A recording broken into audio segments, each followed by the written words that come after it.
Hi, everybody. Welcome back to the second hour of the Santita Jackson Show on W. No, wow. Let me do that again. Five, four, three, two.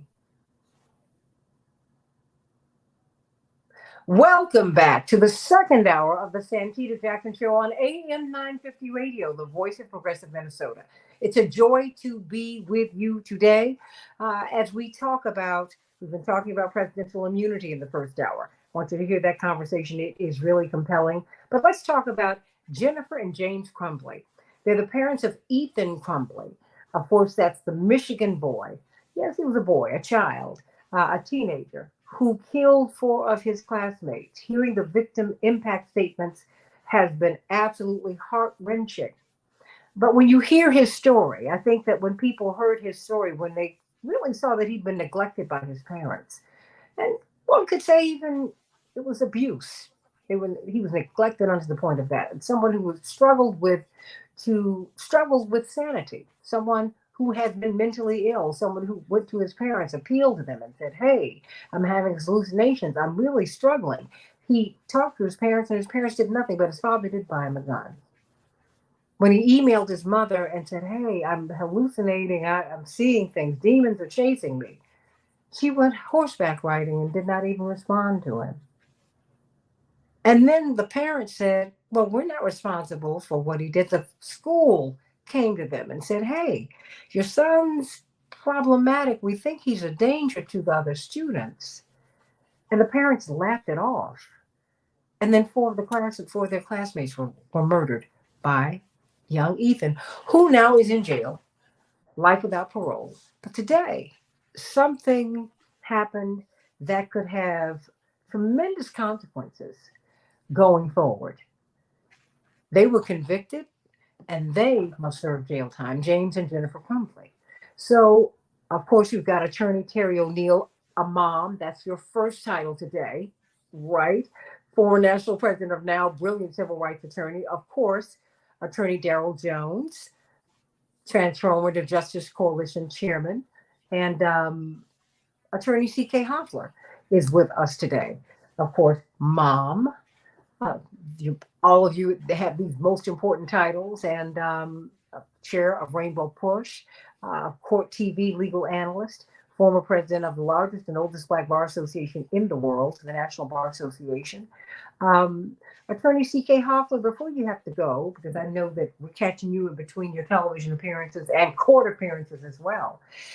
You've been talking about this since the beginning of this trial. Can you set the table for us and let us know what we're looking at and how we ended up here with Ab- this with these parents serving 10 to 15 years, is it? Yes, absolutely, Santita. Well, as we know, Ethan Crumbley took a plea and he's behind bars for the rest of his life. And so that's the son. And there are many that feel that, he was young, he was not fully developed, he should not have had to serve time. But Ethan Crumbley, the evidence is, knew exactly what he was doing. He knew the difference between right and wrong, and he did a drawing. And the irony is, this drawing that he did a rendition of how he was going to kill people, the order in which he was going to kill. He described the first person, and there was a gun pointed to his head. And that drawing, that rendition, was viewed by his parents and the school representative, I think the principal, right before, and they let him continue in school right before he shot and killed those four people. Wait, So, stop. yeah, you Because see, for me the backdrop is black and brown children are more likely to be suspended from school for, I guess, chewing bubble gum, and for misbehaving. And this boy talked about murder, and they let him stay in school. CK. there was a rendition, it was a drawing, it was evidence in the case. So when I look at two things that are most critical and why we see these parents being held accountable, yes, it's because I would say, as part of the backdrop, Ethan Crumbley was clearly disturbed. But that's not what I think, and why I think the jury ruled the way that they ruled in both of the parents' cases, Jennifer Crumbley and James Crumbley.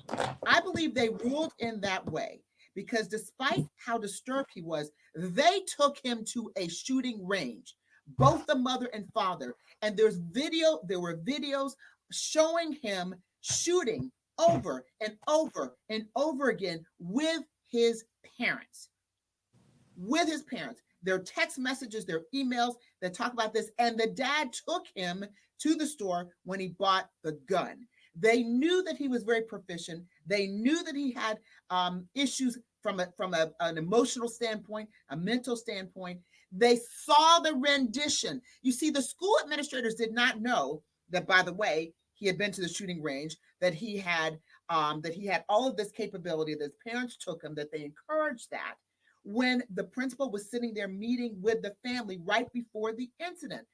And the principal did note that his backpack was a bit heavier than usual, but of course did nothing to look into the backpack where he had all the ammunition and the guns and all that kind of stuff. Now, but that rendition is so disturbing, Santita and everyone, so disturbing, that I feel very strongly that when the jury saw that, when coupled with the actions of the parents taking him to the shooting range, knowing his state of mind, knowing the son that they had, that they found that they were culpable for involuntary manslaughter. They didn't charge them with murder, but involuntary manslaughter. What is that? Involuntary manslaughter, the intent. So when you have murder, you have to have the intent, the mens rea, the mindset to be able to commit the murder. But involuntary manslaughter is when you play a role, you are criminally negligent. Reckless. In different jurisdictions, they have different definitions, but you're so reckless. You have reckless disregard for safety. And that is what these parents did. And allowing their child, upon seeing that rendition, knowing that he was a trained marksman, he did very well. We have the video renditions of this. We have video evidence was presented at trial, at both of their trials. They were pointing fingers. The mom was pointing fingers at the dad.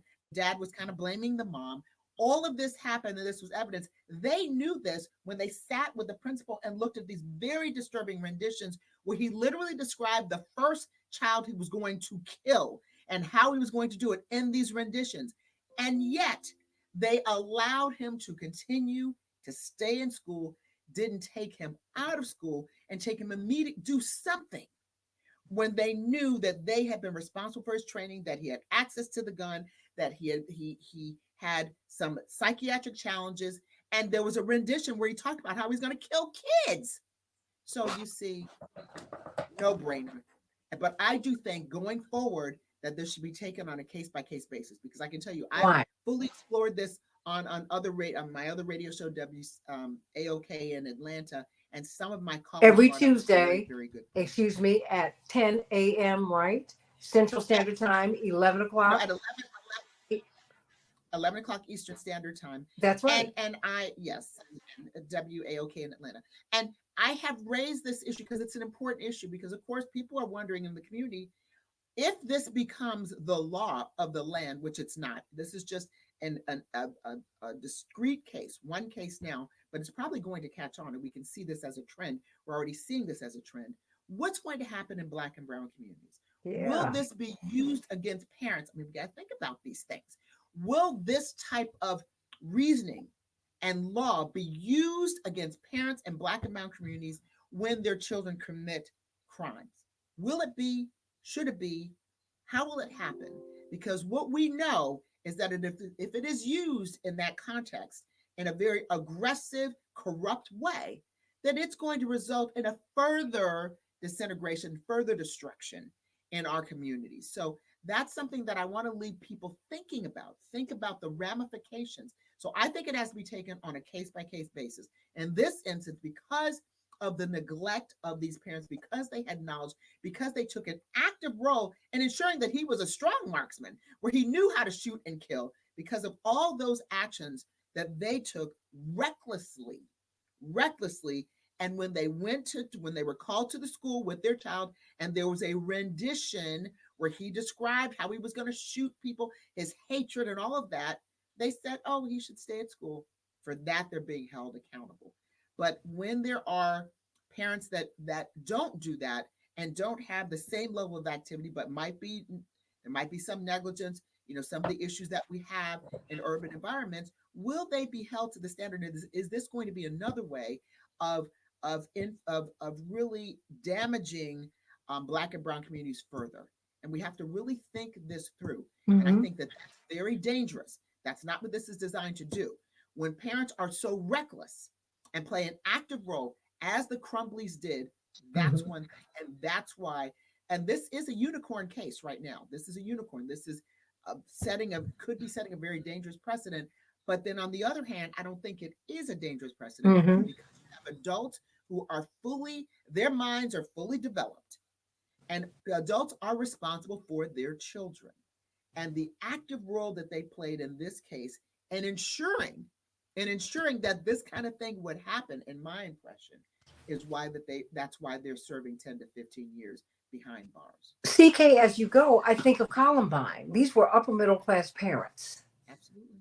I mean, They had well-to-do the money to slash get a wealthy house. parents who their children they had antisocial behavior for at least a year, and they ignored them. So there's something else going on here in the culture that certainly hope that we will begin to look at, because it's not just that. You know what I mean?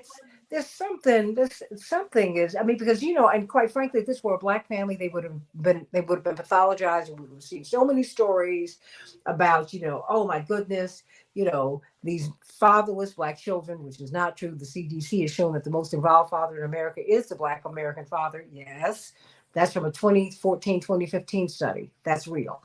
Um, but even, beyond the white black issue, my heart breaks for Ethan. What he did was absolutely heinous. There's no question. But when I think of how his parents neglected him, I'm like, who are these people? CK. I mean, one of the victims, a father, got up and said, I was willing to let them go with time served, but when I saw that they had no remorse, I said, wait a minute. I mean, they completely absolved themselves of responsibility. CK, before you go. I mean, they just is that what you saw? Well, I think this, when the victim impact statements, which are just devastating, I've seen them over and over again because I've followed all three cases and done Hmm. legal commentary for all three cases. Um, and even with the plea, the victims have a right to give the impact statements. Well, what were your And impressions each of of the impact Ethan? Of Ethan, what were your impressions of him? Ethan was a child who was deeply disturbed, but he knew the difference between right and wrong. That Okay. was my impression. And I think it's sad. He's not fully developed. He's 15 years old, but everybody theoretically can be rehabilitated, but I think his crimes were premeditated in such a way that I think that him being behind bars for life is what is appropriate. Okay. I really do, despite the fact that he's 15. And I'm not usually that draconian, but I think the way it was premeditated, the signs, and it was clear that he did know the difference between right and wrong. A lot of times when people have mental illness, they don't know the difference between right and wrong, Yeah, yeah. but he did from what I observed, and it's just tragic. It's bad. It's sad, but he will be able to watch TV. He'll be behind bars, but he can live another day. Those children will never live another day. Those families will never see those Mhm. children ever, no matter what. So Will he get for that, will he get treatment behind bars? he can get treatment behind bars. Yes, of No, course. not can. Has it been mandated that he get treatment? I don't know. I don't recall, Santita, right now as we speak, if it's been mandated, but I do believe that's the plan. He can Okay. rehabilitate himself, but you see, he can live. Those children will never live Absolutely. again, and those families will never be the same. And he Mhm. was very reckless, yet he was young, not fully developed. But his parents, they were fully developed. Their brains were fully developed. They knew what they were doing. They just chose to do exactly what they did. They chose to take him to the gun range. Now, I've had people call on my shows, and I've had these discussions, robust discussions on in various outlets where people said it's not so unusual for families to go in the shooting range. Okay, it may not be, but you have to take every child as you find him or her. They knew how deeply disturbed he was, and there's no way they can get around that rendition, that drawing that he actually drew with a great deal of specificity and outlined how he was going to murder people. And the first child, he wanted her to have blonde hair. He wanted all of these things, which are very, very disturbing. What's most disturbing is 3 grown-ups looked at this, talked about it, and decided he should go back into school, and nobody looked in his backpack. I can't get, I must run. I've got to go because I have a commitment, Santita, but I just have to end on that. You also have the vapors, but I appreciate that. Yes, I do. I'm looking for my heart pills. I'm looking for my pearls. I'm looking for Me. none of it. And it's tragic. As a mom, I could be one of those parents. Oh yeah. I understand that. I could be sitting there with my children not being here because of something like this. And so I do feel, as a parent, I do feel all of it. You can't control what your kids do 24/7, but my goodness, you don't need to help them do this. And when they're crying out for help and you know that they have challenges, you can't ignore that over and over and over again. And there's strong evidence of that too, especially with the Attorney C.K. Hoffler, Court TV legal analyst, chair of Rainbow Push, former president of the National Bar Association, of course, on WAOK at 11 a.m. Eastern Standard Time, 10 a.m. Central Standard Time, because we're in the Central Time Zone here in Chicago. So every Tuesday. So please, and of course, Daryl Jones, Attorney Daryl Jones, and Attorney Barbara Arnwine at 12 noon on WOL in D.C. every Tuesday as well at 12 noon Eastern Standard Time. And so sending you much love, C.K. Hoffler. Mwah. God bless you. Thank you, Santita. Thank you. Thank you, my sister. You said you had to be involved in this discussion, Attorney Terry O'Neill. Now, I mean, you took your, I guess if you were in Britain, you would have the barrister wig on in the robe. You took all of that off and you said, no. Basically, I heard the mom in you coming out today. Right. First. And that was what was interesting to me because, you're very much a lawyer, very much a civil rights leader, and you have been for years. What about this case? What moved you about it? There's something.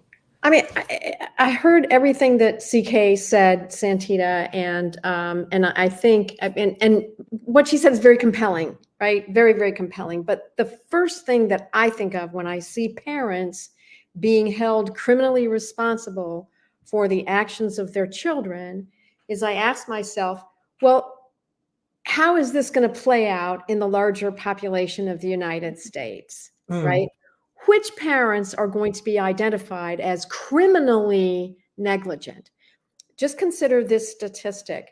It's not a statistic. It's an observation that Black and brown moms and dads are significantly more likely to have their children taken away from them for quote unquote negligence, for not for child abuse, but for child neglect. And by neglect, what we mean is some mom and dads work 2 and 3 jobs because the way white patriarchal capitalism is playing out in this country right now, many moms and dads have to work 2 and 3 jobs just in order to pay the rent and put food on the table. So neglect that justifies Child Protective Services to come in and take your child away from you and put that kid in the foster industrial complex system is actually very often exactly the same thing as poverty. It's called neglect because it's aimed at adults of color, parents of color. We don't make those same assumptions about white parents. And so when I think about, yes, parents should be giving their children a good upbringing. Of course, they should not do the things that this couple did with their son. He's clearly got mental problems. And what do? They buy him a gun because they want to focus him on the pleasures of target shooting so that he doesn't go and kill anybody else. Excuse me? And so that's a ridiculous and terrible thing to do. But I think the idea of responding to horrific gun violence by criminalizing the parents gets capitalism off the hook in the worst way. What we really need to be doing is taking the guns out of these homes. None of those guns ought to be in any of those guns in any of those homes. There's only 2 things you can do with a handgun. 2 things. You can shoot at a target practice, and if you want to do that, you can leave the handgun in the lockers at the target room, if the club that you belong to. That's one thing you do with a handgun. The other thing you can do with a handgun is kill people. There's only two things. There is no reason for that handgun to be in anybody's home. There's no reason for an AR-15 to be in anybody's home. And until we deal with the horrific consequences of enriching the gun industry, we are going to continue to see these tragedies unfold in mass shootings in schools, but even more kids, far more teenagers and children are being killed simply by stray bullets on the streets of our cities and our suburbs and our small towns, right? And so you put guns in people's homes, those guns are going to kill people. That's the real problem. And having this sort of punitive response against parents is dangerous for the most vulnerable parents that we have. That's But you know, no. But I think that you're tapping into something before we pivot to you, Daryl. As we look at patriarchy, white patriarchy, capitalism, and all of that, we're not looking at. There's something in the culture here that we're always examining Black culture. What's going on with the Black family when something like this happens. Right. But no one looks at the white family. And I don't say that to be punitive. I'm trying to be helpful. Because clearly something happened in Columbine, Sandy Hook. There's something that's happening in white America that's corrosive, that's cancerous, that is killing you. What is it? I mean, because I don't understand how these parents, I don't understand how any parents, a lot of all backgrounds, they just have kids and that's it. But I don't understand how this mother, how she could be so cold. And I mean, and not responsive to her son. I don't understand how the father said, okay, yeah, well, he's saying that he's hallucinating. He's saying that the devil and demons are chasing him in his room, but okay, I'm going to get him a gun. And I don't understand that, Terry. I don't understand how the boys in Columbine could walk around their parents' homes with antisocial behavior for at least a year. Right. And they were upsetting to the rest of the community, but these wealthy parents just let them go. I don't understand Sandy Hook. I don't understand Leopold and Loeb. I don't understand this. I mean, just looking at white culture as the sort of the dominant culture in our society, it seems to me that the parents were able to say to themselves, "Oh, that's an exaggeration." We surround ourselves with entertainment in the form of I don't know. I don't do video games, so I can't really tell you. But hey, there's a lot of video games that I've heard of, right? Grand Theft Auto comes to mind. Pac-Man, and you were eating. Oh, Pac-Man, yeah. No, these are video games where inevitably the point of the video game is to shoot and kill other monsters or other creatures or whatever. It's not like Pac-Man. It's not like going and finding things. This is war. It's war games, and it's games. You see. It's all games. And nice white people don't translate those murderous games or the murderous, extreme, violent stuff they see in movies and in television. Nice white people in nice white suburbs never think that their children are going to pick that up and sort of and translate it into something concrete and real in the real world. And they are certainly not going to deprive their children of that kind of cultural, fun, game thing that they would want to do. It literally, you can't convince them that it could possibly be dangerous. That picture of the child with the gun, the parents must have seen that gazillion times on television shows and it wasn't real, and on movies and it wasn't real, and in video games and it's not real, and everybody knows it's not real, and it's just not dangerous according to this. I think that's a real thing in white culture. Well, and authority means nothing to them. And we're dealing with this with former President Trump, because they were called into the principal's office. Now, if I got called into the principal's office, thank God that never happened to me for anything that was awful. It was like, you're getting something nice. That's what I got. Right. Your parents are alarmed, like, oh boy, what's going on? Yeah. But the parents laughed this off, and this involved guns. Yeah. Oh my Yeah. gosh. Well, you know, before I come to you, Dr. Marnie Reeves, who is one of the great things about her that's so unique. Well, you know what, Attorney Daryl Jones, begging your pardon. Let me pivot to her because she's an educator. She's a United Federation of Teachers leader, chapter head, and she is also. I met her through Rainbow Push many years ago. She's one of our leading lights in education in the Rainbow, but she also Attorney Jones and Attorney O'Neill. She teaches in high schools, and she's a professor in college. So she gets our kids through high school, gets them teed up for college, and then she teaches them once they're there. Which is like really so. And she is still doing all of that. Well, you know, she's Jamaican. She got Ting Joe, you know. But that's my girl. I love her. But I mean, well, I mean, an author, designer. She does so much. But I just think it's interesting that she's a union leader, but she teaches at the high school level, in the public schools, and she also teaches in college. She's a professor. So you helped me to see what the principal missed or chose to ignore. Do you have signs of teacher?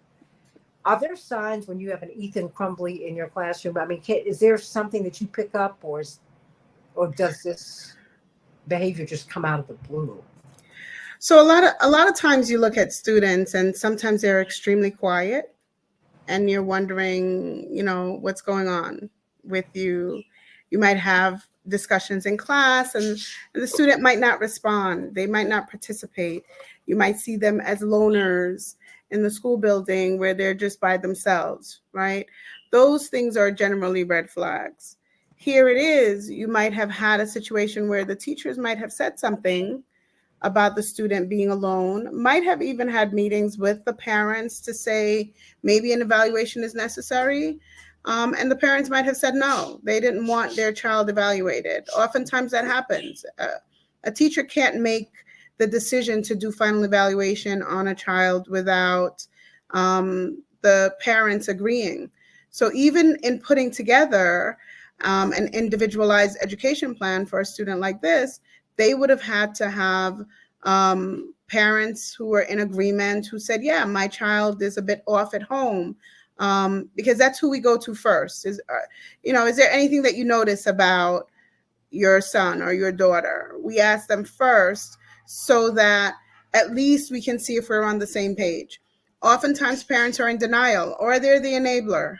So they'll say to us, no, we're pretty okay. My child is fine. Maybe it's just your class, right? But then if you go to other teachers who might have this child in class, guess what? You'll find out that the other teachers are seeing the same thing that you're seeing as a teacher. So again, we go back to the parent. The parent might be the one in denial, or the parent might be the enabler. In this case, the parents were the enablers, right? Because I have 3 children. I'm not taking my child at 14, 15, 10, 11, 20, 25 to go pick out a gun. I'm sorry. That's not something that I'm doing. I might buy you a book. I'll take you to Barnes and Nobles. We'll look around. I'm showing you books that you can read. I'm not showing you guns, right? Guns are not something that we are going to be talking about, because unless you decide to join the military, you will not be learning how to use a gun in my home. And that's, factual. Most parents don't just go and buy their child a gun. I want to know what the protocol was for them to decide it was necessary for him to learn to shoot before he learned how to read. And obviously that was not a priority for them. So here it is. We have a situation where the parents also had their own issues, and possibly had issues ongoing since they were children. And they decided to play it out in the role of parents with their child. And now we see the end result where this child, who's been fed a lot of hate at home, played it out in real life. Because a lot of things that we often overlook or we don't see in the classroom is the hatred that a child might learn at home, right? Just because a child is very quiet in the classroom doesn't mean there are not issues going on at home. It could be that they're being abused, right? And unless as a teacher we see signs of abuse, we can't report that. When you go to a parent and you ask questions about abuse, guess what? The parent gets defensive. You might not see the child for a couple of weeks, or they might report you as overstepping, right? So there's so many things that could have happened in this young man's life that prevented him from getting the help at the school level that he needed. But it is clear that what we're seeing is parents who themselves had issues that needed to be addressed before they became parents, and those issues were not addressed. And then what they did was they trained a young man who they had the right to protect and raise to become a functional human being in society. And instead they decided to train him to be a killer, right? And how do we see that happening? They took him to buy a gun which he then used to murder people. And then they did not want to accept the responsibility of that, right? I do appreciate the fact that they were prosecuted for their role, because yes, they played as great a role as their son, right? The fact that they only got manslaughter bothered me a bit, because Why? The bottom line was they knew the intention behind giving him the gun. They were there to be blamed in the same manner, treated in the same manner that he was. They might not have pulled the trigger, but they pulled the trigger, the proverbial trigger. What do I mean by that? They set him on that course to murder human beings. How did they do that? They trained him how to shoot a gun. They took him to purchase the gun, okay? And then they let him loose on the world. And what brought him to that point? What were the words that they were training this young man with for him to think that that level of hate was okay? He did not learn that in a school building. He learned that from his parents, right? And the fact that the only accountability that they now have to bear is manslaughter, right, means that we're saying, okay, he had a mind of his own. He reared himself. All you did wrong was just take him to buy the gun. No, he did not have a mind of his own. You had the responsibility as a parent to ensure that he was being raised and directed in a path that was not going to be harmful to anyone in society, including himself and his family. Because while he took lives, took other human lives, his life has now ended. In reality, he is going to spend the rest of his life in prison, right? So do you think they should have gotten life sentences too? Yes, they should have. They should have. They raised the monster. They're responsible for what they have produced. It is their production, right? I mean, we teach Frankenstein all the time in schools, right? The monster was created. Well, Dr. By Reeves, the doctor. I will tell you. I mean, 'cause I've got two attorneys here. The Well- disparity between Ethan getting life without parole and the parents getting 10 to 15 years in involuntary manslaughter, somehow that just didn't make sense to me. Well, see, the thing about it is, it's like you say, different strokes for different folks somewhat, because if they were Black, would they have been given manslaughter, right? What do you think? This is what I learned as a kid growing up. If I was to go out on the street and act out, people would say, "What did your parents teach you?" Yes. That's right. Right? And they would look at my parents and they would say, "You weren't rearing your child right." Yes. Here it is. We're saying, So wait a minute. And your parents would say, "Don't you embarrass me." "Don't embarrass me," right? These parents seem to champion the fact that their child was shooting a gun at a certain age. They seem to champion because they wanted him to get the best. See, our dogs are It's okay. my dogs. They're seeing other dogs pass by. I'm so sorry. It's okay. Come. It's all right. Come on. I got three big ones. Bay. Ooh, what? All of you have little sweet little pooches. And Daryl's got the sweetest, famous one of all. I can't believe it. Daryl travels with his. So I have three large ones. I have shepherds and a collie. We can hear. But the one that is barking the loudest is the smallest one. Well, So I'm sorry for that. Yeah. So the issue that I have is, we have parents who. Well, hold on. We'll let you. Yeah. Let me take care of. Okay, we'll do that. But I'm going to pivot to Daryl Jones, and I'm come back to you because we're on the radio. Attorney Jones, what do you make of this? I mean, to me, there's so many moving parts here, and I guess at the end of the day, I'm just sad. The whole case just makes me sad. I mean, look, say what you will. When I think of that boy, Ethan, my heart just breaks for him. What he did was horrific. Don't get me wrong, and my heart breaks for those families. But the fact that he was ignored for so long, to me, that's abuse. I mean, I can't imagine wrestling with mental illness and no one helps you. Your mother and father don't help you. I'm like, what? How do you do that? How do you go horseback riding? How do you go see the principal and laugh everything off? How do you say, well, you shouldn't have gotten caught? This boy was in trouble and no one cared. Yeah, I think ultimately, I think he was failed by the system. I think he was failed by his parents, and we let him go in many respects, in many ways, and for many reasons, because he was white. We let him go. Mm-hmm. Well, I think that this is an extreme case. I'm sorry. Yeah, but I do think that this is an extreme situation, an extreme case. Yeah, I can tell you that when Dr. Reeves was speaking about not taking her children to buy guns and all this, my parents did that for me. My father was a military father. He was a sergeant, drill sergeant. So we were big into guns. We were a big gun.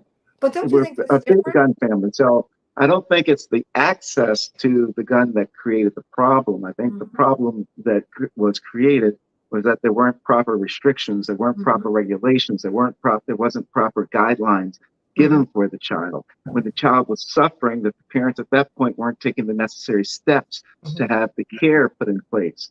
What concerns me with the prosecution and conviction in this case overall is someplace where I think Terry started to go is, what does it mean down the road? Where do you then start to draw the restrictions as to when the parent is no longer criminally liable for what their child does? If there's an assault in a school and you have a kid that has assaultive behavior, is the parent then responsible? Should they have gotten some type of care to de-escalate the child? If it's a single parent or a parent that's not able to control the child's a drug dealer, and they go and they sell drugs in the school and someone dies, is the parent then responsible? The question becomes, at what point do you start drawing that line to say parents are no longer responsible for these actions, but they're responsible for these actions? That's the dangerous path that we start down when we start having parents being found criminally responsible, involuntary manslaughter or anything else for the actions of a child, when in fact, they did not perform the act. They were not part of the act. They were not had no conspiratorial type of liability in it. What I see that sort of differentiates Ethan out somewhat is almost like the parents have some type of conspiratorial liability because they knew everything that was going on. They knew what what he was proposing to do. They were participants in helping them with the guns and obtain the guns and everything else. That's slightly different, I think, because of the level of involvement of the parents and the ultimate activity that occurred. But I'm very, very, very concerned about starting down the path of criminal liability for parents for the actions of their children. That's a very dangerous path to start to walk down, Santita. Well, where do you see? Can I just ask a question of Daryl? I just have the question for you, because this is for me where it becomes a sticking point. We have cases where students will report their parents when they take their phones or they claim physical abuse, right? That parent might have had an issue with their child, ongoing issue with their child. and the parent might have reached out for assistance, for example, and might not have gotten the assistance because the parent is the one now coming in saying, I have a child who is just out of control and I need help. But if that child reports the parent as abusive, that parent now has their life impacted, right? And in the case of an educator, it's impacted in such a way that their licenses get affected, right? Mm-hmm. So we're holding parents accountable based on the word of a child, but we're not holding parents accountable based on the behavior of the child when they're the ones who are responsible for those behaviors. Because in the case of this young man, I get what you're saying. Your dad taught you how to use a firearm, right? And yes, I'm sure your dad made sure that he taught you the responsibility of owning a firearm. Your dad ensured that you were a human being who respected the lives and liberties of others. This young man does not appear to have been taught that, based on his complete disregard of human life, the manner in which he took those lives, and the fact that his parents remained silent. They did not turn him in. They didn't. They were willing to protect him. So to what extent do you believe, or does anyone believe, and I know you're looking at it from a legal standpoint, and it is a sticky slope, right? At what point do you believe that parents should be held accountable? Because if the child isn't complaining about the parent, then fine. But if the child is complaining about the parent, yes, we're going to hold them accountable, because that's what happens. When the child complains about the parent, we hold the parent accountable, right? Oftentimes we don't give them complete due process before we decide, especially in the case of an educator, to put them in a space where they're not around children until their case gets processed. And I'm speaking to things that happen all the time. If a child says, my parent is abusive, guess what happens? The police arrest first, ask questions later, right? Mm-hmm. The courts process after the fact, but they're removed from their positions. In this case, we have parents who were the enablers of the actions of their son. He was taken to buy a gun, not taught the proper protocol, not even taught to respect human life. And when he did commit the acts of murders that he did, guess what? They sought to protect him. So then are you saying, realistically, they should not be held accountable? Because here, it was like they pulled the trigger themselves. Right? Because they didn't say, I want him to be held responsible for his behavior. They wanted to protect their son, right? And in a normal world, you would say, that's a parent. I don't want to see my child getting hurt. But shouldn't that have been the thought when they were giving him the gun, to say, you have to be responsible in using this? This is what this gun is for. It is for your protection, not for you to go out there and hand select the people you want to kill. Because that's what he did. He hand selected the people he wanted to kill. He became judge, jury, executioner over lives of people who never impacted his life, never affected him in any way. So then why not hold the parents accountable for his decision? Because they helped him in that decision. I hear everything you're saying, and you know, it's really hard to say, no, that's wrong. I do think that the actions, and now my little dog is. I think the actions of the parents that you're describing. Daryl. Daryl's dog's going to come in any second now. But he'll be here. The same actions you're describing of the parents: failure to take the son's mental illness seriously, failure to take actions in response to the son's indications of mental illness. That describes a parent who may be depressed, who may be self-medicating, who may be working 3 jobs and have very little time, who may have other children who may have disabilities that are very obvious, like physical disabilities, as opposed to mental health issues. So the kinds of failure of parent to take action to respond to a child's mental health issues, it seems to me that's a lot of parents out there that could be put in prison for the actions of the child. And I don't believe that hardly any white parents would ever be put in prison. It's a very exceptional case of this white family. But if you say parents now are going to have to be held criminally liable for the crimes of their children, that is going to tear apart even more. Understand, we are still living in a mass incarceration country where young men of color are targeted for incarceration, which tears up families. It's extremely expensive for the family members that are not incarcerated to try to help their incarcerated loved one.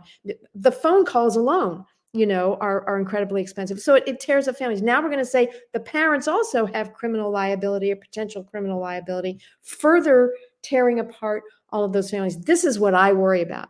There's a famous, and Daryl can find it. There was the famous quote, I think a Supreme Court justice who said, hard cases make bad law. Is that something like that? This was a hard case. And I really hope that this hard case doesn't make the bad law that is going to hurt people who need support, not punishment. So are you saying that, Terry, that this should, and Daryl and you, Dr. Reese, only have about 5 minutes left. I can't believe that. So can I just say, so well, I mean, in 1937, let me just ask this very quickly. Terry, are you saying that then we should adjudge cases like these on a case-by-case basis instead of it becoming broad law? No, I'm saying that the system should not go first to criminal punishment. The system should do first what they do in upper middle class white communities. When a child has these kinds of indications, there's a whole lot of support that comes forward for that child. There's parents of other children. The teachers reach out. There's lots of resources available. That's where we should, and it's like what we do with the opioid crisis, which is affecting white people. All of a sudden we're saying, oh, it's a health issue. Yeah. Right. So we say mental health I want all communities to have the response that they have in upper middle class and upper class white families. It ain't criminal. You don't involve the cops at all in those communities. Look, I can tell you on Christian experience, as someone who had been obese, it was interesting. When I went to my surgeons and my doctors, the bariatric specialists were white.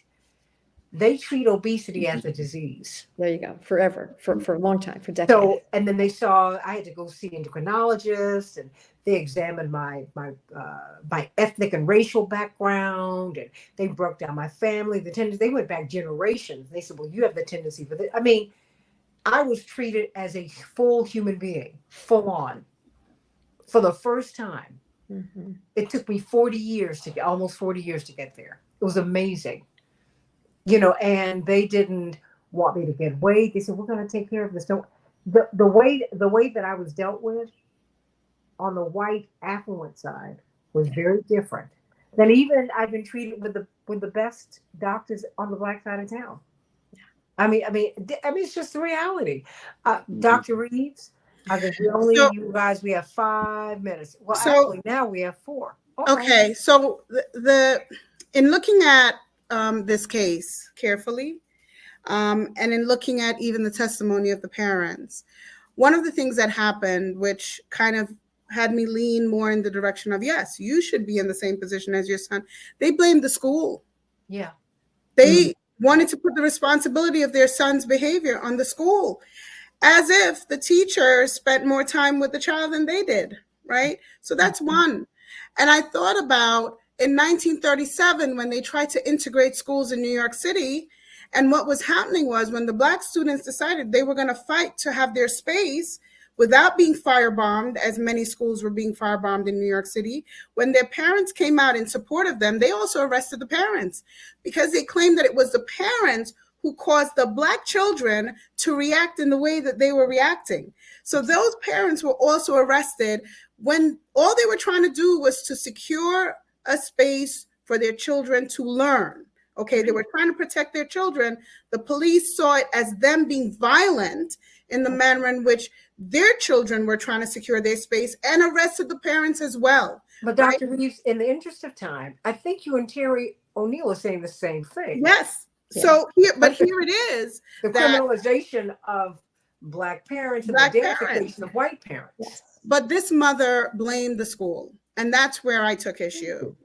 She was basically saying, I didn't see it, but the teacher should have seen it. Well, she laughed about it. I Yes. was like, who are these people? Right. Yes. This is so crazy. But I do agree with not criminalizing all parents. Mhm. I do agree, as Santita mentioned before, possibly looking at each case Mhm. as it comes, not putting a blanket over when a child makes these decisions, a parent should go to, go to prison or go to jail as well, or be prosecuted as well. But looking at each case, and in this case, yes, I do believe the parents should go to jail. And let the Brown v. Board of Education decision Well, be applied. Santita, the That is problem, to say, have got a system in place, Attorney Gerald Jones, where Right. all but the children problem, are protected, right? Santita, when I was on the county council, someone taught me a line at the end of the Pledge of Allegiance. They would say, "For all whites," right? Liberty and justice for all whites. With Really. regards to this situation, what we end up finding is that you put this system in place, you put these policies in place. The policies are impacted differently. They're utilized differently. You're going to find a disparate treatment for the low-income student, the student that comes from the poor zip code that doesn't have the services provided by the school, the parent is working 2 and 3 jobs. They're not going to have all the support systems, all the support structures, and everything else that's there. So what ends up happening? They end up being the ones that are impacted by the decisions that are made now to prosecute, right? The others are treated differently, but the poor ones, the African American ones, to some degree, we're going to be the ones that are prosecuted. And so that's what you're setting up. That's my fear of what you set up when you start prosecuting parents for the action of the kids. The other thing that you set up to the thing where the parent says, you know what, this is a problem child. I ain't going to jail for you. You need to get out of my house because I'm not going to jail for you. That's the other part of what you're setting up. I mean, that's But some precisely what parents you're do setting that up. now. Some parents do that. Well, parents many of them do, but I think that as we close this out, this is why I think everyone is making the point that we need to care for our children. Absolutely. And you need to have a system in place, the same system that we see on the white side of town. We need to see on the poor side of town, the Black side of town, which is to say, social services, medical services, all of these services should be in place so that when we see a child in trouble, and quite frankly, when we see parents in trouble, when we see negligent parents, we need to have a family-friendly society. Heaven knows Attorney Gerald Jones, Dr. Marnie Reeves, and Attorney Terry O'Neill and Attorney C.K. Offler had to leave us, but people run and win offices based upon being family-friendly, and we're not. We don't embrace family. We don't build families. We are not homemakers. We're home breakers. We're home wreckers. So let's be some home builders, everybody. Let's do that. And Dr. Reeves, you got to come back to the show because, maybe you can walk us through with you and Attorney Jones and Attorney O'Neill what we should be doing, because I don't want to leave this conversation here. Okay. I want to move forward with this conversation because we've had Sandy Hook, we've had Columbine, we've had Pearl, we've had Paducah. We keep having this. And there's something that is rotting. Dr. King saw it. There's a cancer in the American culture, and we've got to deal with it. Absolutely. He said it's a house on fire. We have to, either we're going to stand inside and get burned up, or we're going to be the fire person to put the fire out. Absolutely. We're all sick. And what did Denzel Washington's character say in Glory? Well, I think it's time for us all to man and woman up. Because we're all filthy. Ain't nobody clean. That's right. Let's get this right and pray for those families whose lives are forever changed. But this has happened to so many families, black, white, brown, yellow, and red. And it should not happen to anyone. You shouldn't have to lose your child this way. And you shouldn't have families destroyed this way. And everyone should not have children. That too. Okay. I know I didn't. Maybe I should have started there and ended up on something a little lighter. But everybody needs to have children. I think that you were right. The concern is that we should really think about protecting our children and raising them to be productive citizens. And humanitarians of the world. And loving. That's right. Seek ye first the kingdom of God and all his righteousness, and all shall be added That's unto right. you. Y'all, look, love is the answer. Yes. I don't Love think we is spend the enough time teaching them to be loving human No, beings. no. Love, that's the commandment. It's not a suggestion. Love, love. All you need is love, love, love. All you Yeah. need is love. Yes. Love is all you need. Yeah. Hey, Paul, Ringo, and John, y'all said it better than anybody could. And George, all you need is love. Love. Yeah. Love is all you need. Yeah. God bless you, everybody. Attorney Daryl Jones, Dr. Marnie Reeves, I love you. Thank you for this conversation. And let's stay in prayer and let's continue to work. Faith without works is dead. Let's get to work, everybody. I love you. God bless you. Santita Jackson Show, AM 950.